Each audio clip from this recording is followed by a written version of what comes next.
Good afternoon. I am your virtual assistant, Liam. I will help you to install the program and explain all the basic steps. Let's go. Step 1. Downloading the application. Open our website page where the link to download the application is located.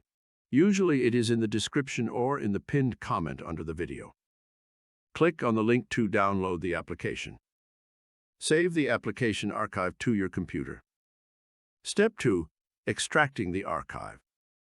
Download and install the 7-zip or WinRAR archiver if you haven't already.